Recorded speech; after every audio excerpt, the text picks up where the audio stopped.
Telugu cinema ఇండస్ట్రీలో mass dialogues, powerful screen presence, fans కు పూనకాలు తెప్పించే ఎంట్రీలు అంటే ముందుగా గుర్తొచ్చే పేరు నందమూరి బాలకృష్ణ గారు. 4 దశాబ్దాలుగా ఇండస్ట్రీలో తనకంటూ ప్రత్యేక స్థానం సంపాదించుకున్న హీరో బాలయ్య బాబు. ఎన్నో బ్లాక్ బస్టర్ హిట్స్ ఉన్నాయి. ప్రతి స్టార్ హీరో కెరియర్ లో బాలకృష్ణ కెరియర్ లో కూడా కొన్ని భారీ అంచనాల మధ్య వచ్చిన ఫ్లాప్ సినిమాలు ఎన్నో ఉన్నాయి. ఆ సినిమాలు ఎందుకు ఫెయిల్ అయ్యాయి? కథలో సమస్యనా, డైరెక్షన్ లోపమా, లేక టైమింగ్ మిస్ అయిందా? ఈ రోజు మనం బాలయ్య బాబు గారి కెరియర్ లో పెద్దగా నిరాశపరిచిన కొన్ని సినిమాల గురించి, అవెందుకు బాక్స్ ఆఫీస్ దగ్గర ఆడలేకపోయాయో ఈ వీడియోలో క్లియర్ గా తెలుసుకుందాం. అందులో మొదటి సినిమా విజయేంద్ర వర్మ. 2004లో వచ్చిన ఈ సినిమా విజయేంద్ర వర్మ సినిమాపై అప్పట్లో ఎన్నో అంచనాలు ఉన్నాయి. ఎందుకంటే సమరసింహారెడ్డి, నరసింహనాయుడు లాంటి ఇండస్ట్రీ హిట్స్ తర్వాత వచ్చిన బాలయ్య బాబు గారు పి గోపాల్ గారి కాంబినేషన్ లో మళ్లీ రావడం ఫ్యాన్స్ లో భారీ ఎక్స్పెక్టేషన్స్ పెంచింది. ఈ సినిమా రిలీజ్ అయిన తర్వాత ప్రేక్షకులను తీవ్రంగా నిరాశపరిచారు. ఈ సినిమా ఎందుకు ఫ్లాప్ అయిందంటే కథ చాలా పాతగా అనిపించింది.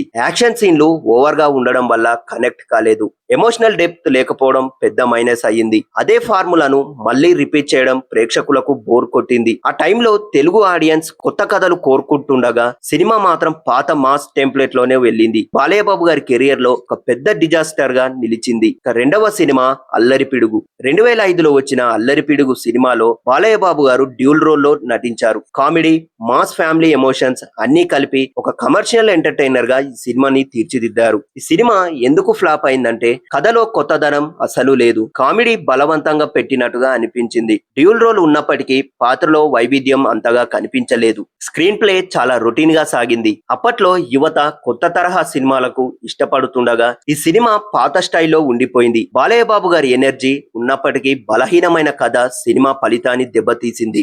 మూడవ సినిమా మహారథి. 2007లో వచ్చిన మహారథి సినిమాకు మంచి క్యాస్టింగ్, భారీ డైలాగ్, స్టైలిష్ మేకింగ్ ఉన్నప్పటికీ సినిమా బాక్స్ ఆఫీస్ దగ్గర నిలబడలేకపోయింది. ఈ సినిమా ఎందుకు ఫ్లాప్ అయింది అంటే కథ చాలా కన్ఫ్యూజన్ గా ఉండడం, స్క్రీన్ ప్లే అసలు గ్రిప్ ఇవ్వలేదు, ఎమోషనల్ కనెక్షన్ మిస్ అయింది, విలన్ ట్రాక్, హీరో ట్రాక్ మధ్య సరైన బ్యాలెన్స్ లేదు, ప్రేక్షకులు ఎమోషనల్ గా కనెక్ట్ గా అంతా కాలేకపోయారు. మాస్ డైలాగ్స్, పవర్ఫుల్ సీన్స్ ఉన్న కథ బలహీనంగా ఉంటే ప్రేక్షకులు అంగీకరించారని ఈ సినిమా ప్రూవ్ చేసింది. ఇక నాలుగవ సినిమా ఒక్క మొగాడు. బాలయ్య బాబు గారి కెరియర్ లో అత్యంత ట్రోలింగ్ కు గురైన సినిమాలో ఒక్క మొగాడు ఒకటి. వైవిఎస్ చౌదరి గారి దర్శకత్వంలో భారీ బడ్జెట్ తో ఈ సినిమా వచ్చింది. ఈ సినిమా ఎందుకు డిజాస్టర్ అయ్యింది అంటే సినిమాలో లాజిక్ లేకుండా సీన్లు ఉండడం, ఓవర్ డ్రామా ఎక్కువగా కావడం, హీరో ఎలివేషన్స్ అతిగా చూపించడం, గ్రాఫిక్స్ చాలా వీక్ గా ఉండడం, డైలాగ్స్ కూడా కొన్ని చోట్ల ప్రేక్షకులకు అతిగా అనిపించాయి. ముఖ్యంగా సోషల్ మీడియాలో ఈ సినిమా తర్వాత చాలా ట్రోల్స్ వచ్చాయి. కథ అంటే హీరో ఎలివేషన్స్ కు ఎక్కువగా ప్రాధాన్యం ఇవ్వడం ఈ సినిమా పతనానికి కారణమైంది. ఐదవ సినిమా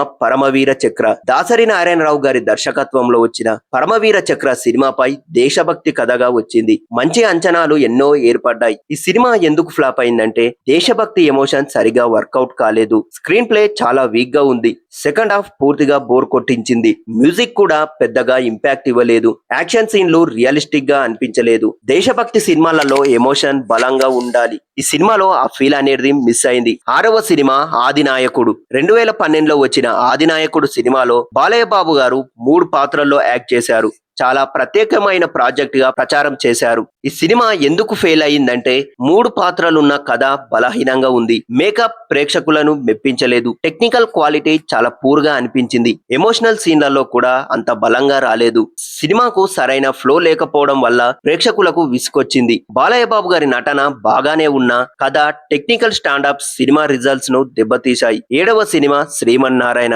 రవికుమార్ చావలి దర్శకత్వంలో వచ్చిన Srimannarayana cinema journalism back drop లో తెరకెక్కింది. ఈ సినిమా ఎందుకు ఫ్లాప్ అయింది అంటే కథ పాత టీవీ సీరియల్ లా అనిపించింది. హీరో క్యారెక్టర్ డెవలప్మెంట్ వీక్ గా ఉంది. విలన్ ట్రాక్ ప్రభావం అంతగా చూపలేదు. సాంగ్స్ కూడా గుర్తుండిపోయేలా అంతగా ఏమీ లేవు. మాస్ ప్రేక్షకులకు కావాల్సిన ఎలివేషన్ కూడా తక్కువైంది. సినిమా మొత్తం ఒక టీవీ సీరియల్ ఫీలింగ్ రావడం పెద్ద మైనస్ అయ్యింది. ఎనిమిదవ సినిమా లయన్. సత్యదేవ్ దర్శకత్వంలో వచ్చిన లయన్ సినిమా యాక్షన్ పొలిటికల్ డ్రామాగా వచ్చింది. ఎందుకు ఆశించిన స్థాయిలో ఈ సినిమా ఆడలేదు. ఫస్ట్ హాఫ్ ఓకే అనిపించిన సెకండ్ హాఫ్ పూర్తిగా పడిపోయింది. కథలో ట్విస్టులు బలహీనంగా ఉన్న హీరో పాత్రను సరైన రీతిలో డెవలప్ చేయలేదు. ఎమోషన్ కంటే కూడా యాక్షన్ పైనే ఎక్కువగా ఫోకస్ పెట్టారు. ప్రేక్షకులు కనెక్ట్ అయ్యి సీన్లు తక్కువగా ఉన్నాయి. ఈ సినిమా పూర్తిగా డిజాస్టర్ కాకపోయినా అభిమానులను అంతగా సంతృప్తి పరచలేకపోయింది. తొమ్మిదవ సినిమా డిటెక్టర్. శ్రీవాస్ దర్శకత్వం దర్శకత్వంలో వచ్చిన డిటెక్టర్ సినిమాకు మంచి ఓపెనింగ్స్ వచ్చాయి. తర్వాత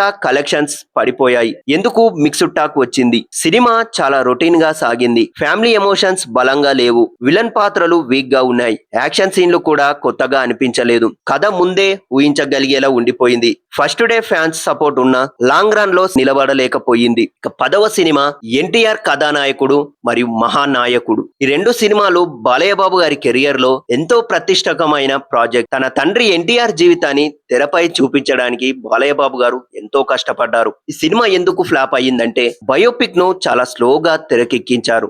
డ్రామా ఎలిమెంట్స్ తక్కువయ్యాయి. ప్రేక్షకులకు భావోద్వేగ కనెక్షన్ అంత పూర్తిగా రాలేదు. 2 పార్ట్స్ గా రిలీజ్ చేయడం కూడా మైనస్ అయ్యింది. సాధారణ ప్రేక్షకుల కంటే రాజకీయ కోణం ఎక్కువగా అనిపించింది. ఫ్యాన్స్ కు ఈ సినిమాలో నచ్చిన సాధారణ ఆడియన్స్ కు పెద్దగా కనెక్ట్ కాలేదు. 11వ సినిమా రూలర్. 2019లో వచ్చిన రూలర్ సినిమా బాలయ్య బాబు గారి లుక్, మాస్ యాక్షన్ కారణంగా మొదటి ఆసక్తిని తెచ్చింది.